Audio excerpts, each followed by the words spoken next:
സാക്ഷാൽ ലിയണൽ മെസ്സിയും ലാമിൻ യമാലും എതിരിടാൻ പോകുന്ന ഒരു ഒന്നൊന്നര യുദ്ധം കാണാൻ ആരാധകർ തയ്യാറായി കഴിഞ്ഞു. സത്യം പറഞ്ഞു കഴിഞ്ഞാൽ ഈ വേൾഡ് കപ്പിൻ്റെ അന്ത്യത്തോടടുക്കുമ്പോൾ ഒരുപാട് സങ്കടങ്ങളുണ്ട്. കാരണം ഒരൊറ്റ ദിവസം മാത്രമാണല്ലോ ഇനി അവശേഷിക്കുന്നത് എന്ന് ഓർത്തിട്ട്.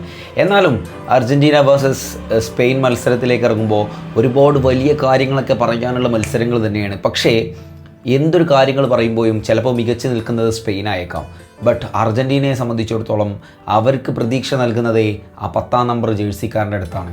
അതെ, സാക്ഷാൽ ലിയണൽ മെസ്സി എന്ന് പറയുന്നത് മാത്രമാണ് അർജൻറ്റീനിയൻ ടീമിൻ്റെ പ്രതീക്ഷ എന്ന് പറയുന്നത്.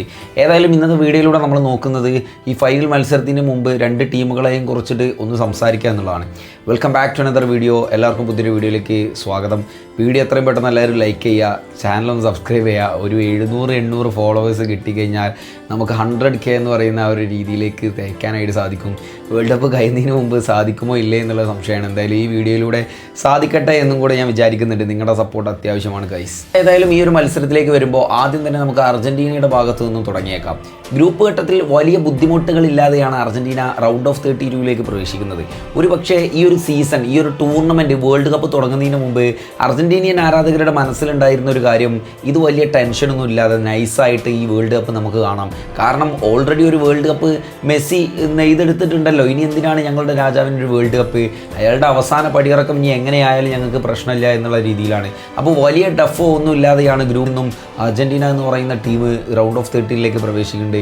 അങ്ങനെ റൗണ്ട് ഓഫ് 32ൽ എതിരിടാൻ നിൽക്കുന്നത് കാപ്പോ വെർദെയാണ്. കാപ്പോ വെർദെ എന്ന് പറയുന്നത് സത്യം പറഞ്ഞാൽ ഈ ഒരു ടൂർണമെൻറ്റിലെ കറുത്ത കുതിരകളായി മാറാൻ ഏറ്റവും കൂടുതൽ സാധ്യതയുള്ള ഒരു ടീമായിരുന്നു. ആർക്ക് മുമ്പിലും അടിയറവ് പറയാതെ, എന്തിനു പറയണം, ഇപ്പോൾ ഫൈനലിൽ പ്രവേശിച്ചിരിക്കുന്ന സ്പെയിനിന് മുമ്പിൽ പോലും അടിയറവ് പറയാതെയാണ് അവരുടെ പോരാട്ട വീരം കാഴ്ചവെച്ച് റൗണ്ട് ഓഫ് 32ലേക്ക് വരുന്നത്. എതിരിടുന്നത് അർജൻറ്റീനയാണ്. അർജൻറ്റീനയെ മുൻ ലോക ചാമ്പ്യന്മാരെ സത്യം പറഞ്ഞാൽ അവർ വള്ളം കുടിപ്പിച്ചിട്ടുണ്ട്. അർജൻറ്റീന ഇത്രമേൽ ത്രില്ലടിച്ചിട്ടുള്ള ഒരു മത്സരം ആരാധകർ വീക്ഷിച്ചിട്ടില്ല എന്നുള്ളതാണ്. അവിടെ നിന്നും തുടങ്ങുകയാണ് ആരാധകരുടെ നെഞ്ചിടിപ്പ്. പിന്നെ റൗണ്ട് ഓഫ് 16ലേക്ക് കടക്കുകയാണ്. റൗണ്ട് ഓഫ് 16ൽ എതിരിട്ടത് സാക്ഷാൽ ഈജിപ്തിനെയാണ്. ഒരുപാട് വിമർശനങ്ങളും അതല്ലെങ്കിൽ ഒരുപാട് കോൺട്രവേഴ്സികളും ഉണ്ടാക്കിയിട്ടുള്ള ഒരു മത്സരത്തിൽ 77 മിനിറ്റ് വരെ അർജൻറ്റീനിയൻ താരങ്ങൾ അടിപതറി നിന്ന അവസരത്തിൽ സാക്ഷാൽ ലിയണൽ ആൻഡ്രിയാസ് മെസ്സി എന്ന് പറയുന്ന മനുഷ്യൻ്റെ അവതരണത്തോടു കൂടി അയാൾ എല്ലാമായി മാറുന്ന കളിശൈലിയാണ് നമ്മൾ കണ്ടത്. അങ്ങനെ റൗണ്ട് ഓഫ് 18ലേക്ക് എത്തുന്നു, ക്വാർട്ടർ ഫൈനലിലേക്ക് എത്തുന്നു. ക്വാർട്ടർ ഫൈനലിൽ സ്വിറ്റ്സർലൻഡിനെതിരെയായിട്ടുള്ള മത്സരത്തിൽ സത്യം പറഞ്ഞാൽ ഒരുപാട് ആൾക്കാർ വിചാരിച്ചിരുന്ന ഒരു കാര്യമാണ് സ്വിറ്റ്സർലൻഡിനെതിരെ എന്തായാലും അർജൻറ്റീനക്ക് അടിപതറും. കാരണം ആ ജാതി മത്സരമാണ് ഈജിപ്തിനേറ്റ് അവർ കളിച്ചിട്ടുള്ളത്.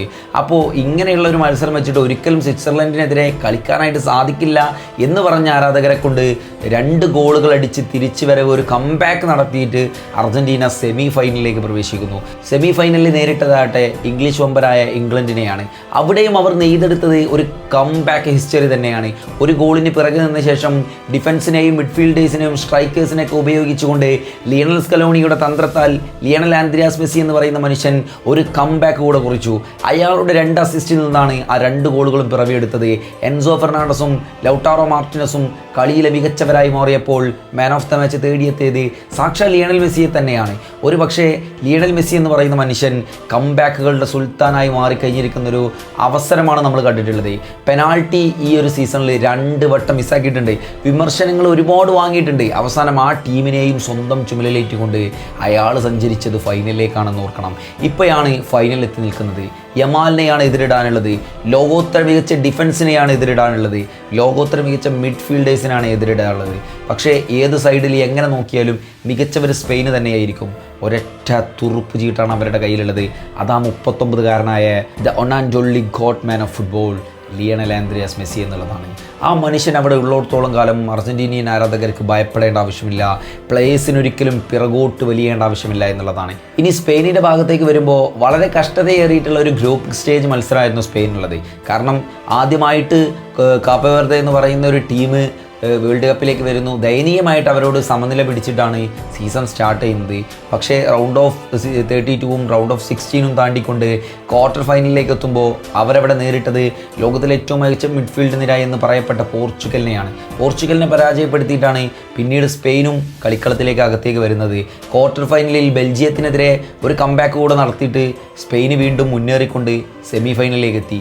സെമി ഫൈനലിൽ വമ്പരായിട്ടുള്ള ഫ്രാൻസിനെയാണ് എതിരിടാനുള്ളത്. എംബാപ്പയെയും ഡെംബലെയെയും ഡെസിറിഡോയെയും അതല്ലെങ്കിൽ മൈക്കിൾ ഒലീസയെയും വരച്ച വരയിൽ നിർത്തുന്ന ഡിഫൻസീവ് പ്ലേയേഴ്സിനെയും മിഡ്ഫീൽഡേഴ്സിനെയും നമ്മൾ സ്പെയിനിൻ്റെ അകത്ത് കണ്ടു എന്നുള്ളതാണ്. കുക്കുറയെയും കുബാർസിയും ചേർത്തിണക്കിയ ആ ഒരു ഡിഫൻസീവ് നിരയെ എത്രമേൽ പുകഴ്ത്തി പറഞ്ഞാലും തീരില്ല എന്നുള്ളത് ഉറപ്പായിട്ടുള്ള ഒരു കാര്യം തന്നെയാണ്. സെമി ഫൈനലിൽ അജയ്യമാരായിട്ടാണ് ഫൈനലിലേക്ക് സ്പെയിൻ പ്രവേശിക്കുന്നത്. ഇനി ഇരു ടീമുകളും കൂട്ടിമുട്ടുമ്പോൾ എന്തായിരിക്കും സംഭവിക്കുക എന്നുള്ളത് നോക്കാം. 14 തവണയാണ് ഇതുവരെയായിട്ട് ഇരു ടീമുകളും ഹെഡ് ടു ഹെഡായിട്ട് വന്നിട്ടുള്ളത്. 6 തവണ അർജൻറ്റീനയും 6 തവണ സ്പെയിനും വിജയിച്ചപ്പോൾ 2 തവണ സമനിലയുമായിട്ടുണ്ടായിരുന്നു എന്നുള്ളതാണ്. അപ്പോൾ ചരിത്രങ്ങൾ വ്യക്തമാക്കുന്നത് ത്രില്ലേറിയിട്ടുള്ള ഒരു മത്സരം കാഴ്ചവെക്കാൻ സാധിക്കുമെന്നുള്ളത് തന്നെയാണ്. ഇനി സ്പെയിനിൻ്റെ മുന്നേറ്റ നിരയിലേക്ക് വരുമ്പോൾ ഫിനിഷിങ്ങിൽ അപാകതകൾ ഉണ്ട് എന്നുള്ളത് ഉറപ്പായിട്ടുള്ള ഒരു കാര്യമാണ്. പക്ഷേ ടെലസ്കോയുടെ 86-ാം മിനിറ്റിലെ മാറ്റങ്ങൾ സ്പെയിനിന് ഒരുപാട് പ്രതീക്ഷ നൽകുന്ന ഒന്ന് തന്നെയാണ്. വിങ്ങുകളിലായിട്ട് യമാലിൻ്റെ കുതിപ്പ് തടുത്തു നിർത്താൻ അർജൻറ്റീനിയൻ ഡിഫൻസ് കുറച്ച് പാടുപെടുമെന്നുള്ളത് അത് അവർക്ക് തന്നെ വ്യക്തമായിട്ടുള്ള കാര്യമാണ്. മധ്യനിരയിലേക്ക് വരുമ്പോൾ ഓൾമോയും പെഡ്രിയും റൂഡ്രിയും അടക്കി ഭരിച്ചുകൊണ്ടിരിക്കുന്ന ഒരു മധ്യനിരയാണ് സ്പെയിനിൻ്റെ ഭാഗത്തുള്ളത്. ഒരിക്കലും മുട്ടുകുത്താൻ തയ്യാറല്ലാത്ത ഒരു മധ്യനിര. എതിരിടുന്നത് ഇപ്പോഴും പെരഡസും അടങ്ങുന്ന എന്തിനും ഏതിനും ഒരുങ്ങി തയ്യാറായിട്ട് നിൽക്കുന്ന കൊലക്കൊമ്പന്മാരെയാണ്. പക്ഷേ ഒന്നും കൂടെ ഒന്ന് എടുത്തു നോക്കുമ്പോൾ മുൻതൂക്കം സ്പെയിന് തന്നെയാണ് എന്നുള്ളതാണ്. ഡിഫൻസ് നിരയിലേക്ക് വരുമ്പോൾ സ്പെയിനിൻ്റെ ഡിഫൻസാണ് ലോകകപ്പിലെ ഏറ്റവും നല്ല ഡിഫൻസ് എന്നുള്ളത് നമുക്കെല്ലാവർക്കും അറിയാം. കാരണം ഉനൈ സിമിയോൺ എന്ന് പറയുന്ന കാവൽമാലാക അയാളുടെ ഗോൾ വലകളെ ഭദ്രമാക്കിയത് കുക്കുറിയെയും പൗൾ കുബാർസിയും അണിയിച്ചൊരുക്കിയ വലയങ്ങൾക്ക് മുമ്പിലാണ് എന്നുള്ളതാണ്.